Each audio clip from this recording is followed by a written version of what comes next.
Esselamu Aleyküm ve Rahmetullahi ve Berekatuhu. Kullu am ve entum bi hayr. Allahu Akbar. Allahu Akbar. Allahu Akbar. La ilahe illallah. Allahu Akbar. Allahu Akbar ve lillahil hamd. La ilahe illallah vahdehu la şerike la. Lehul mulku ve lehul hamdu ve huve ala kulli şeyin kadir. Allah subhanahu teala bugünkü bayram günlerimizi hayırlı, bərəkətli eləsin.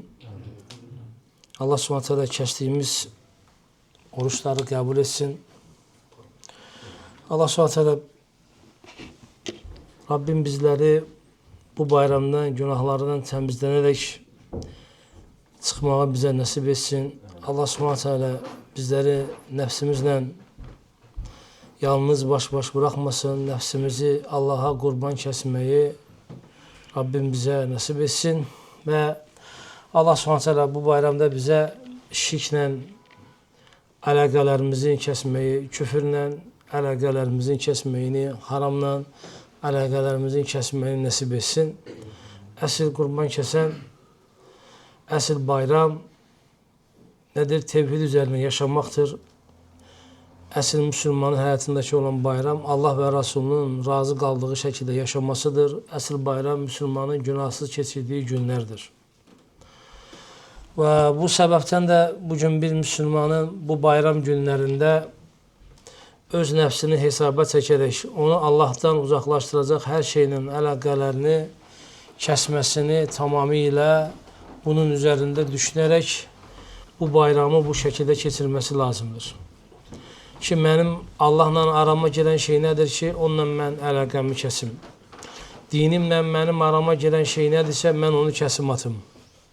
Məni Allahdan və onun dinindən və Rasulullah sallallahu aleyhi və səlləmin yolundan məni ayıran nədir ki, hansı şeylərdir ki, gərək mən onları fikirləşim və onlarla tüm əlaqələrimi kəsim. Yəni, mənim bugün qurbanım illə də nədir, yerə bir dayıyıb, bir qoz kəsməyə imkanım yoxdursa, mən bugün nəfsimi Allaha qurban adamağı bilməliyim. Allahın sevdiyi şeyləri yerinə yetirdiyim zaman və qadağa etdiyi şeyləri də kəsib atdığım zaman bu da mənim bu günləri kiçik bir qurbanım olmuş olur.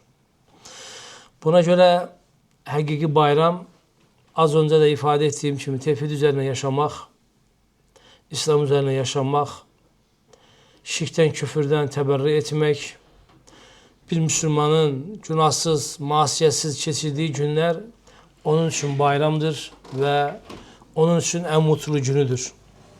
Və bu səbəbdən də bu günlər, elhamdülillah, bu bayram günlərində Allah s.ə.v. bizlərə çox şeylər ikram etmişdir. Və bu bayram günlərini təkbirlə, təhlillə, yəni la ilahe illallah vahdehu la şərikə la lehul mulku və lehul hamdu və hu ala kulli şeyin qadir və ya subhanallah və elhamdülillah və la ilahe illallah və Allahu akbar və yaxud da ki Allahu akbar, Allahu akbar, Allahu akbar, la ilahe illallah və Allahu akbar və lillahil hamd. Bayramın günləri bundan ibarətdir. Yəni bayram günü bir müsəlmanın davamlı olaraq dilində fərdi şəkildə zikr etməsi gerəkən bir ibadətdir. Yəni, bunun üçün müsəlmanların bir araya gəlib, toplanıb gəlin zikr edək, yəni cəmaat şəklində hamımız la ilahe illallah deyək, yəni o sufi tayfaları kimi və yaxud da ki, həb bərabər Allahu akbar demək üçün yığışaq yox. Hamı özü öz halında deməyi bacarmalıdır, özü sadəcə bir nəfər xatırladar və insanlar da nədir? Özü öz üstündə edirlər. Yəni, o bir nəfər takip etmək üçün deyil, sadəcə xatırlanmaq üçündür. Və bu səbəbdən də dəyərli müsəlmanlar, elhamdülillah, Rabbim bizə bu bayramları nəsib etmiş, kəsblər həqiqətən də çox sevindiyi günlərdən birisidir. Və bu günləri nə qədər ehtiyac sahibi olan insanlar, elhamdülillah, evlərinə ət girməyən insanlar və yaxud da ki, əti qıdım istifadə edən insanlar artıq qazanları belə sevinir, ocaqları sevinir və qazanlar artıq həqiqətən də ət qaynatmağı nə qədər zaman da özləmişdir. Ki, toyuq ətindən, toyuq qanadından, toyuq içalatından artıq qazanlar bir neçə həftə bəlkə ola bilsin ki, inşallah uzaq durar. Kasıb müsəlmanlar nədir? Bununla sevinmiş olarlar. Və bu səbəbdən də bu bayramlarda müsəlmanlar gərək ehtiyat sahiblərinə əti bol-bol versinlər. Yəni, bol-bol versinlər ki, bir həftə, 2 həftə evlərində ən azından bir gündən bir normal bir şəkildə qidanala bilsinlər. Bu bayramın sevincini nədir? Yaşaya bilsinlər.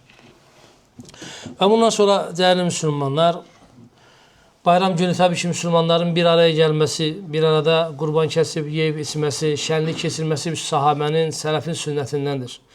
Yəni, bu günlərdə müsəlmanlar neçə qurban kəsib, yesələr də, içsələr də bu bir israf sayılmaz. Əslində bu İbn Teymiyyə rəhmətullah aleyh deyir ki, bayram günündə müsəlmanların bir araya gəlib İslamın şiarını yaşamaları, yəni bu bayram Allahın bizə bəxş etdiyi bayramdır deyərək bu bayramı yeməklə, içməklə, deməklə, gülməklə keçirmək və əla xüsusla günlərdə ət yeməklərini yemək, kəsdikləri qurbanlardan da yeyilməsi də bir sünnətdir. Yəni. Allah Subhanahu bizə bu bayramları sünnət üzərinə, sələfin yolu üzərinə keçirmək Rabbim nədir? Nasib etsin. Allahım əmin. Aynı şəkildə bu bayramlar bizə inşallah biraz sonra da zikr edəcəyiz ki, bizi Allaha yaxınlaşdırmalı, Allahdan qeyrisindən nədir? Bizi uzaqlaşdırmalıdır. Yəni, kəsib atmalıyıq Allahla bizim aramıza girən nə varsa da insanoğlu kəsib atmalıdır. Ona görə bəzən insanların qurbanı dəyişir. Kimin qurbanı nəfsidir, kimin qurbanı malıdır, onu kəsib ata bilmir. Kiminsə Allah arasına girən o qədər məsələlər var ki, insan onu kəsib ata bilmir. Amma biz bunu nə etməliyik, qardaşlar? Kəsib atmalıyıq. Və sonra isə bugün dərsimizə, təfsir dərsimizə dönərsək, bugünkü təfsirimizdə mövzumuz, əlhamdülillah, Tağabun surəsi, yəni xüsranla uğrayanların zərərə uğramaq günüdür. O günkü gələcək insanlar xüsrana uğrayacaqlar. Tərəziləri ağır gələnlər, yəni xeyirdə ağır gələnləri sevinəcək, ağır gəlməyənlər isə çox üzüləcək və artıq bu tərəziyi artırması üçün edə biləcəkləri heç bir şey qalmayacaqdır. Yəni istəsələr də edə bilməyəcək. İstəsələr də bir-birlərini bağışlaya bilməyəcək, halallıq istəyə bilməyəcək. Kəşkə mən belə eləməsəydim, belə eləsəydim deməyin artıq son günləri olacaqdır. Və orada heç bir şey yəmə izin lə yənfə'məlun və lə bənun. O gündən mallarınız, nə də ki, evladlarınız sizə fayda verəcəkdir. Bunun üçün bütün ölçülərimiz Allah və Rasulunun dininə xidmət eləmək olmalıdır. Bütün ticarətimizin amacı Allahı razı salıb onun dininə yardım etmək olmalıdır. Evliliyimiz, uşaqlarımızın var oluşu və onları tərbiyə etmədə və onları iləri götürmədə bir məqsədimiz olmalıdır ki, o da Allahın dininə yardım etmək və bunlarla Allah Subhanahu ilə yaxınlaşmaq. Çünki qiyamət gündə bizlərə onlar gəlib ancaq bu şəkildə fayda verə bilərlər ki, bizdən sonra malımız sədəqə cariyə qaldı, evladlarımız isə bizdən sonra yaxşı əməllər işlədi və bizə həsənələr, bizə xeyir əməllər yazıldı. Və necə ki, İbrahim aleyhissalam bu qurbanlarda bizə hər zaman xatırladır oğlu İsmaili qurban verməsi, İsmail aleyhissalam da soyundan gələn Muhammed aleyhissalam ki, Allah onların hamısından razı olsun. Allahım əmin. Evet, dəyərli müsəlmanlar. Və dediyim kimi, təfsirə gəlincə, keçən həftə 9-cu ayətdə qaldıq və 10-cu ayətdə biraz deyindik ki, 9-cu ayəti xatırlayacaq olursaq, nədir? Zə'məl-ləzīnə kəfəru, yəni daha doğrusu 7-ci, 8-ci ayətlərdə nə gəldi? Kafirlər nəyi zənn etdilər? Kafirlər zənn etdilər ki, onlar dirilməyəcəklər. Ondan sonra Allah bizə ona endirilənlərə iman etməmizi istədi. Ondan sonra da Allah Subhanahu bizə o Təğabun günü cəm olunacağımızı söylədi. Və ondan sonra da Allah Subhanahu bizə əgər kim Allaha iman edər və salih əməllər edərsə, onun günahlarının bağışlayacağını söylədi. Amma vəllədinə kəfəru, amma o ölümü, həyatı, ahirəti inkar edənlərə gəlincə vəllədinə kəfəru və kəzzəbu bəyətinə ulaikə əshabun nər, onlar nədir? Cəhənnəm əhlidirlər. Kimlər? İnkar edənlər. Və bu ayətdən dəlildir ki, Allahın hər hansı bir ayətini inkar etmək, ölümü və dirilməyi inkar etmək, ahirətin hökmləri inkar etmək insanı nədir? Əbədiyyən nədir? Allah Subhanahu əshabun nər, cəhənnəm əhlidirlər. Əshabul xalidinə fiyhə, onlar orada əbədiyyən qalacaqlar. Yəni bir insan bir ayəti inkar etsə fərq eləməz, 2 ayəti inkar etsə fərq eləməz, yenə də bu ayetin altına girer. Yani bir insan İslam'da, Kur'an'da vacip olan, hükmü sabit olan, inanılması vacip olan, emel edilmesi vacip olan bir şeyin hükmünü, vacibliyetini, farziyetini inkar ederse ve o insan nedir? Bu ayetin altına girer. وَالَّذ۪ينَ كَفَرُوا وَكَذَّبُوا. Yani Allah'ın her hansı bize bir farz kılırsa, insan onu inkar ederse bu farz değildir derse veya vacip ettiği bir amel varsa o vacip değildir derse itikadi olarak Allah'ın ayetini inkar etmiştir. Bazı ameller var ki Allah'ın farz kıldıklarını yaşamı yani terk ederse, ameli terk ederse tabii ki ondan dolayı insan küfre girmez. Ama bazı ameller var ki onları terk ettiğinden dolayı nedir? Küfre düşmüş olur. Ve bundan sonra Allah Subhanahu ve Teala biz müminlere şöyle bir şey seslenmektedir. Yeni bir mevzu açır Allah Subhanahu ve Teala. Ve burada diyor ki مَا أَصَابَ مِنْ مُصِيبَةٍ إِلَّا بِإِذْنِ اللّٰهِ مَا أَصَابَ مِنْ مُصِيبَةٍ إِلَّا بِإِذْنِ اللّٰهِ Mə əsabə nə olursa olsun, nə isabət edərsə etsin, hansı tərəfdən, hansı şəkildə, kimin tərəfindən, kimin yoluyla, kimin vasitəsilə fərq eləməz. Baxın, kimin tərəfi ilə, kimin vasitəsilə, kimin səbəbi ilə, hansı yoluna bilərəkdən, bilməyərəkdən, xata ilə, qəsd ilə, amd ilə, bilərəkdən qəsdsizlik fərq eləməz. Mə əsabə min musibətin, bir musibət bir qulun başına gələrsə, o musibət xəstəliyi ola bilər. O musibət insanın evladına gələ bilər, malına gələ bilər, ticarətinə gələ bilər, ailəsində bir musibət ola bilər. Ailəsində bir kavga, bir savaş ola bilər. Arvad arasında anlaşılmazlıq ola bilər. Evladla ata-ana arasında bir sıxıntı yarana bilər. Və vali ilə məmurla amir arasında bir sıxıntı yaşaya bilər. Dövlətlə dövlətə tabi olanlarla bir sıxıntı yaşana bilər. Zənginlikdir, miskinlikdir, fakirlikdir, kasıblıqdır. Bütün bunların hamısına Allah musibət adlandırır. Mə əsabə min musibətin, bir musibət baş verərsə, deyir ki, illə bi iznillə. Bu sadəcə Allahın izni ilə baş vermişdir. Yəni o baş verəcək tüm musibətlər Allahın izni ilədir. Allahın izni olmadan o musibətlərin heç birisi baş verməmişdir. Sən ən böyük haramları işləsən belə Allahın izni ilə olmuşdur.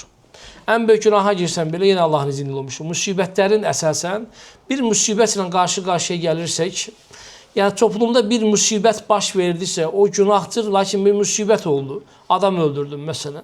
Haşa elə, amma adam öldürmək birisi ki, günahların ən böyüdür. Yəni adam öldürmək günahların ən böyüdür şirkdən sonra yəni. Çünki Allah Subhanahu deyir, kim bir insanı haqsız yerə öldürərsə ki, ənnəmə qətələn nəsə cəmi'a, sanki bütün insanları öldürmüşdür. Bir insanı qətl etmək, tüm insanları öldürmək hökmündədir. Ona görə bir müsəlman bir müsəlmanı asla və asla öldürə bilməz. Bir müsəlman sadəcə qisas haqqı uygulaya bilər. O da İslam dövlətində hakimin, qazinin qərarı ilə uygulaya bilər. O məni vurdu, gedim onu vurum. O məni öldürdü, mən gedim onu öldürüm. O məndən birini vurdu, biz gedib ondan birini vuraq. Şəriət bunu bu şəkildə qadağan edir. Şəriət bütün bu məsələləri masaya yatırır. Şəriət bu məsələləri isbat edir və ondan sonra 3 dənə şeyi təqdim edir. Ya qisas, ya affetmək, ya da ki, onun fidyəsini ödəmək. Amma Allah Subhanahu affetməyi seçir. Deyir, affedin. Affedənlər qiyamət günündə ən qibtə edilən insanlar olacaq. Affedən insanlar var. Qiyamət günündə deyəcəklər ki, kəşkə daha çox affetsəydim. Affetmək ərdəmlikdir. Affetmək, bağışlamaq Allah tərəfindən insana verilən bir lütüfdür. Bəzən insanın affetməməsi onu özündən şey görməməlidir. Mənim bu huyumdur, mənim bu xəssiyyətimdir. Allah məni belə yaradıb, hələ bir Allaha da iftira atır. Allah məni belə yaradıb, yəni Allah mənə icazə vermir affetməyə. Çünki Allah məni belə yaradıb. Mən neyiniyim? Yox, Allah Subhanahu sənə affetməyi əmr edir və səndən istəyir ki, affet. Biraz sonra görəcəyiz ki, niyə görə Allah evlatlarımızı, zövcələrimizi, bizə yaxın olanları affetməmizi istəyir? Bizi şirkə, küfrə soxanları, bizi Allahla qarşı-qarşıya gətirənləri, bizi arxamızca iş çevirənləri, bizi dindən uzaqlaşdıranları Allah affetməyə davət edir. Ona görə deyirəm ki, bu dini yaşamaq hər adamın işi deyil, qardaş. Kamil şəkildə yaşamaq. Biz bəzən dini bir qismini yaşayırıq, başqa qismlərini yaşaya bilmirik yəni. Amma həqiqi mömin dinə udxulu ya eyyuhellezine amenu udxulu silmə kəffə. Ey iman edənlər, İslam'a tamamilə girin yəni. Bir qismini yaşayıb, bir qismini yaşama. Nəfsin ayağının altına al yəni. Özünü islah elə, özünü tərbiyə elə yəni. Bu gün biz müsəlmanlar tərəfindən bəzən biz seçim haqqı yarana bilmirik. Yəni biz bu gün elə bir dönəmdə yaşayırıq ki, biz affetmə yolunu daha çox seçməliyik. Bağışlanmağı daha çox seçməliyik. Çünki bizim buna özümüzün çox ehtiyacımız var. İnsanlar ıslah olmasına en büyük sebeplerden bir tanesidir. Ve bunun için Allah Subhanahu dedi ki, bir musibete bahşettin mi, büyük günah işledin, adam öldürdünse qisas alma, affet ki deyip. Ölüm ey kardeş. Senin oğlunu öldürdü, kızını öldürdü, atamı öldürdü, anamı öldürdü. Haşa lillah. En yakınını öldürdü. Allah dedi ki önce affettir. Hiç ne alma deyir. Affet geçsin deyir. İkinci alınmır, fidye al deyir. Üçüncü alınmır, qisas al. Ama ne deyir? Abdullah bin Mübarek, bizim kətçimiz, yani Azərbaycanlımız.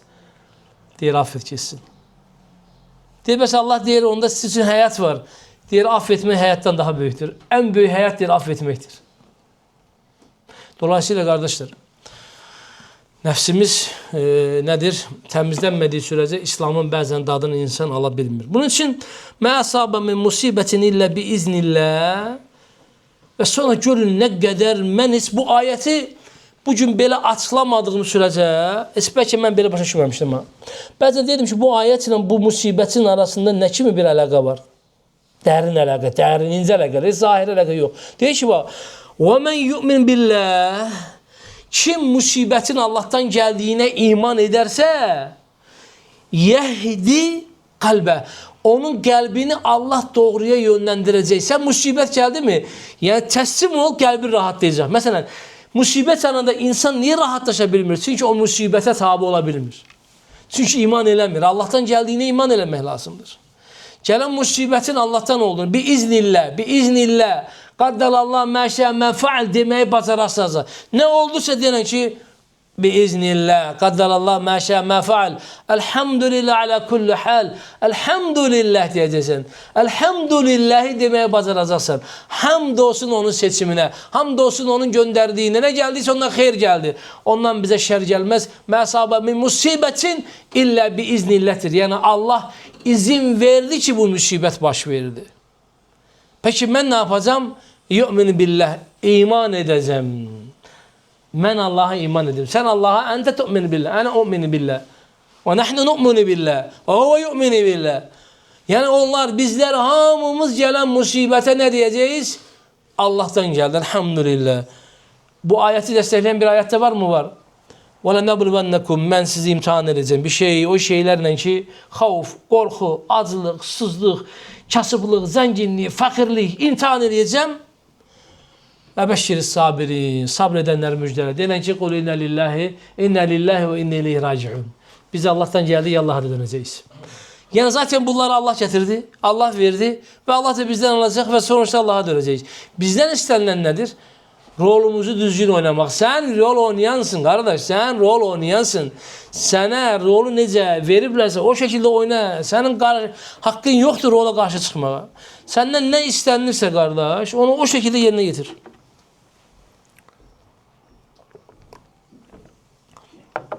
Səndən təslim olunması istənilirsə, elhamdülillah, qardaş, sən təslim olacaqsın. Deyəcəksən ki, Allah'tan gəldik, Allah'a da dönəcəyiz. Allah belə istədi, Allah belə əmr etdi, Allahın əmri bu şəkildədir, Allahın məsləhətinə şükür deyirləri, Yaradanın məsləhətinə şükür. Və ona görə sələf salihin dua etdiyi zamanda, dua icabət olunmadığı zaman Allah'a dua edər, Allah o duanın qarşılığını vermədiyi zamanda nə deyərlərdir? Elhamdülillah, Allah seçdi mənim duamı, Allahın seçimine razı qaldım deyir. Çünki duanın cavabı verilsəydi, kimin seçimiydi bu? Sənin istəyin idi. Sən istədin belə olsun. Allah sənə nəsib eləmədi. Sən istədin belə olsun. Sənin seçimini Allah eləmədi. Allah öz seçimlərini qəbul eləmədi. Demək ki, Allahın seçdiyi daha xeyirlidir. Yəni bu səbəbdən də kul hər bir musibətin Allah'tan gəldiyinə ən gözəl bir şəkili ilə iman etməsi lazımdır ki, deyir. Allah deyir, onun qəlbini mən hidayət edirdim, deyir. Deyir, mən yu'minu billah yəhdi qalbəhu. Onun qəlbini mən rahatlatacağım, hidayətdə olacaq, mütmain olacaq, rahat olacaq, sıxılmayacaq və heç bir musibət onu üzməyəcək. Nə qorxu, nə sıxıntı, nə aclıq, nə susuzluq, nə bankrot, nə işsizlik, nə bekarlıq, nə xəstəlik, evlada, zövcəyə, şuağa bir problem baş verirsə, baxın, bəzən elə bir insana biz baxırıq ki, deyir, ay Allah, şükür Allah, Allah məni belə yaratmayıb və Allah mənə bu müsibəti verməyib deyə. İnsan bəzən belə düşünür, deyir, görəsən o nələr çəkir. Amma onun imanı varsa, onun tərəfindən də deyir ki, Allah hamd olsun, mənə Allah nə gözəl mükafatlandırıbdır. Allah onunla, insan onunla Allah'a yaxınlaşır, o müsibətlə Allah'a yaxınlaşır. İbn Teymiyyə deyir ki, müsibətlə sonra səbr edib tövbə edən qədər Allah'a yaxınlaşan ikinci bir əməl yoxdur, deyir. Deyir, müsibət gəldi, səbr etdin, tövbə etdin, istiğfar etdin, Allah'a yaxınlaşdın. Deyir, insanı Allah'a bu əməllər çox yaxınlaşdırır. Ona görə də ki, bu ayətdə Allah Subhanahu taala ki, bizə mə əsabə min musibətin illə bi iznillah və mən yu'min billah yehdi qalbə, kim iman edərsə Allah onun qəlbini hidayətə edilər. Vallahi bi kulli şeyin alim. Allah hər bir şeydən alimdir. Və bu səbəbdən də deyir ki, və ati'ullaha və ati'ur rasul. Allaha və Rasuluna itaat edin. Mütləq olaraq itaat edin. Allahın əmri gəldiyi zaman Allah bunu belə istədi. Peyğəmbər sallallahu aleyhi və səlləm belə istədi. Ona tabi olun. İxtilaf çıxartma. Qarşı çıxacaq mənalar fikirləşmə. Təbilə yol vermə. Bahanələr axtaraq Allah və Rasulun hökmləri yerinə gəlməsin deyə başqa fikirləri ortaya soxma. Hökmləri, ayələri zahirinə görə anla, əsl məna, ilk ağla yatan, ilk ağla gələn məna nəyi kəsb edirsə onunla oturdur və onu yaşa. Rasulullah'a tabi ol, Allah Rasulü belə eləmişdir, konu kapanmışdır. Allah Rasulundan bu sabit deyil, din adına olunursa konu kapanmışdır, Allah Rasulü eləməmişdir. Allah Rasulü eləmişdir, farz mı, vacib mi, sünnət olaraq onun dəxli yoxdur. Müsəlmanın asıl həyatında, nədir? Allah və Rasulundan gələn hökmlərdə, qadağalarda və əmrlərdə ləbbeyk deməlidir. Semi'nə və ta'nə deməlidir. Eşitdik, itaat etdik. Müsəlman bunu axtarmamalıdır. Buradakı qadağa haramdır mı? Buradakı qadağa küfürdürmü? Şikəm götürəcək mən eləsəm. Və yaxud da ki, vaciblər farzdır mı? Vacib diyor. Allah istəmir. Konu kapanmışdır. Niyə istəmir? Farz mıdır? Vacib midir? Qardaş, Allah istəmir. Allah istəyir, yerinə getir. Yox, bu istəyi müstəhapdır mı Allahın? Allahın bu istəyi sünnətdir mi? Və Peyğəmbər sallallahu aleyhi və səlləmin bu istəyi sünnətdir mi deyə baxma məsələyə. Allah Rasulundan bir əmir gəldi mi? Hədisdə də gəldiyi kimi və mə əmərtukum bi əmrin, mən sizə bir şey əmr etdim, onu yerinə getirin, gücünün yetən qədər. Və mən nəhəytukum anhu fentəu, sizdən nədən də sakındırdımsa ondan uzaq durun. Hədis gəldi ki, Allah Rasulü deyir ki, bunu eləmək olmaz. Qardaş, niyə, nə üçün? Bu haramam soxar, məkruhdurmu? Yoxsa böyük günahtırmı, kiçik günahtırmı? Yox, Allah Rasulü deyir, qadağan elə. Olmaz. Eləmək yine. Eləmək olmaz. Yox, mən bunu eləsəm şirkəm gələcəm. Axtarma onu, qadağan gəlmişdir. Allah Rasuluna itaat elə. Bak işte müminin həyatı bu olmalıdır. Fəin təvəlləytüm deyir. Əgər onlar Allah və Rasuluna itaat eləməkdən yüz çevirərlərsə, ey Muhammed denən ki sənə itaat eləsinlər. Əgər onlar sənə itaat etdən yüz çevirərlərsə də fəinnəmə alə rasulinə, o bizimdir. Fəin təvəlləytüm, əgər siz Allah və Rasuluna itaat eləməkdən yüz çevirərsinsə də fəinnəmə alə rasulinəl bəlağul mubin. Bizim Rasulumuza düşən sadəcə açıq aydın İslamı anlatmaqdır. Bugün ona görə fəstə bimə tu'mər fə'rid anil müşrikin. Sənə əmr olunan anlat, şirkdən və şirk əhlindən yüz çevir. Musibət baş verəcəksə sənə dəxli yoxdur. İnanacaqlar, heç dəxli yoxdur. İnanmayacaqlar, heç dəxli yoxdur. Sən fəstə bimə tu'mər. Sənə onları hikmətlə, elmlə, gözəlliklə insanlara anlat. Udu'u ilə səbili rabbikə, Rabbinin yoluna insanları sən dəvət elə. Sənin üzərine düşən odur. Sen bundan sorumlusan kardeş. Sen insanları Allah'ın dinine davet etmekle sorumlusun. İcabet ederler, icabet etmezler, senin işin değil. Buna göre değil ki Allah Subhanahu Teala bizim Resulü fe in tevelleytu fe innema ala rasulinel belagul mubin. Allah'ın Resulünün üzerine düşen açık bir şekilde tebliğ etmektir. Belagul mubin, açık bir belagatla, açık fesahatla, ifadelerle dini anlıyor. Dini gizletmek olmaz. Bugün mesela dini gizlenen tələbələr, elm adamlar var. Onlar innellezine yektumuna ma anzalna minel beyinati vel huda min ba'di ma beyyennahu lin-nasi fil kitabi ulaika yel'anuhumullah ve yel'anuhumul la'inun. Allah'ın dini ketmeden, gizleden, hakkı gizleden, hakkı batilde onu geyindiren, hakkı yanlış gözleden, istikameti yanlış yere veren, oku yanlış yere işaret eden, ayetin hakikatinin manasını değiştirmeye tevil adıyla, tefsir adıyla, her az bir manayla Allah'ın ve Resulünün emirlerini, qadağalarını, ayelerini Allah'ın muradının gayrine farklı başka bir yere yorumlayarak anlatan insanlar Allah'ın dinini ketmetmişlerdir. Onlara ne olacaktır? İnnellezine yektumuna ma enzelna minel beyinat. Açık bir şekilde insanlara keşşemsi firrabiyetin nehar, açık şekilde anlattığımız güneşin açıklığı kimi, ayın, ulduzun açıklığı kimi anlattırmış olduğumuz dini, indirmiş olduğumuz dini değil, insanlardan gizledenler var ya, ulaike yel'anuhumullah, onların hamısına Allah lanet eylesin diyor. Allah'ın laneti onların üzerine olsun. Yeter mi? Yok. وَيَلْعَنُهُمُ اللَّعِنُونَ Ve lanet edenlerin de laneti onların üzerine olsun. Tüm lanet edebilecek. Başka bir ayette hayvanlar, insanlar, cinler, ne kadar mehlukat varsa da ümumi olarak ayetin içine girer. Başka bir ayette melekler ve insanlar olarak iminli adı çekilir. İnsanların hamısını melekler de lanet ederler. Buna göre bak burada وَيَلْعَنْهُمْ لَعِنِيًا lanet edebilecek ne kadar varlıklar varsa da bazen hayvanlar bile insanlar Allah'ın dinini gizlettiği için insanlara lanet ederler. Allah korusun. Ama ne dedi Allah? اِلَّا الَّذ۪ينَ تَابُوا Ama tövbe edenler. وَاَسْلَحُوا Fitne fesat törettiler. Allah'ın dinini gizleyenler var ya, bunların tövbesi fitne fesat törettilerse de açıktan Allah'ın dinini fesada törettikleri için yeniden islahat işlerine başlamalıdırlar. Ve beyyeni yanlış ettiklerini, fesat törettiklerini de beyan eləməlidirlər. Ve uleyke etubu aleyhim ben onların tövbesini o zaman kabul ederim. Bazen bakın falan kes düzelifti, falan danışığından falan şeyi hisseledim. Yok, hisselemek lazım değil.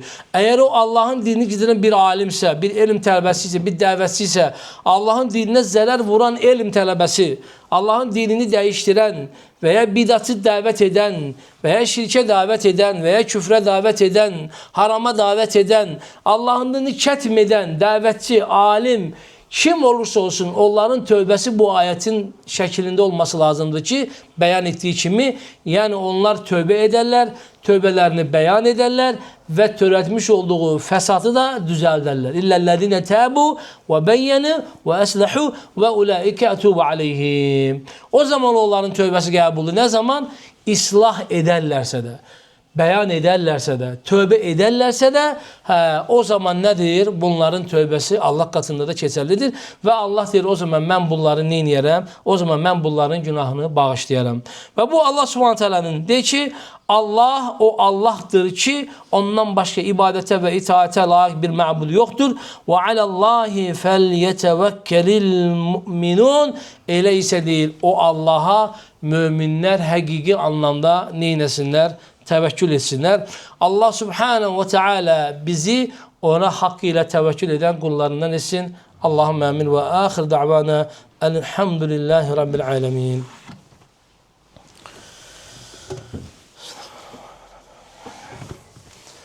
Elhamdülillah, sümme elhamdülillah, elhamdülillahi rabbil alemin. Ve salatu ve selamu ala Resulillahi ve ba'd. Allah Subhanahu Teala bizim ibadet ve itaatlerimizi kabul etsin. Allah Subhanahu Teala bizi bu bayram günlerinde hayırlı amellere düçar eylesin. Allah Subhanahu bizim bilərekdən və bilməyərəkdən işlədiyimiz günahları affedib bağışlasın. Allah Subhanahu bizi haqdan ayırmasın. Allah Subhanahu bizim millətimizə bu bayram günündə iman, İslam nəsib etsin. Allah Subhanahu bizim millətimizə Peyğəmbər Aleyhisselam'ın sünnəti üzərində yaşamağı, Allahın Quranını və onun sünnətini həyatlarında uyğulayıb tətbiq eləməyi nəsib eləsin. Allah Subhanahu bu yolda da bizləri səbəbkar qılsın. Allah Subhanahu bizləri insanlara doğru söz söyləməyi, haqqın yanında yer almağı nəsib etsin. Allah Subhanahu bizim bilərəkdən, bilməyərəkdən işləmiş olduğumuz günahları affedib bağışlasın. Allah'ım məmnun. Allah Subhanahu yer üzərində olan bütün müsəlmanların bayramını xeyirli, bərəkətli eləsin. Kəsmiş olduğu qurbanları da ibadətlər Rabbim qəbul etsin. Allah Subhanahu yer üzərinin doğusunda, batısında mazlum olan qardaşlarımıza, bacılarımıza, əsarətdə olan qardaşlarımıza, bacılarımıza Rabbim bayram günlərini öz evlərində, öz ailələrinin yanlarında keçirməyi nəsib etsin. Allahım məmin, Allahım məmin. Və axir da'vana enelhamdülillahi rabbil alemin. Esselamu aleyküm və rəhmətullahi və rəkatuhu.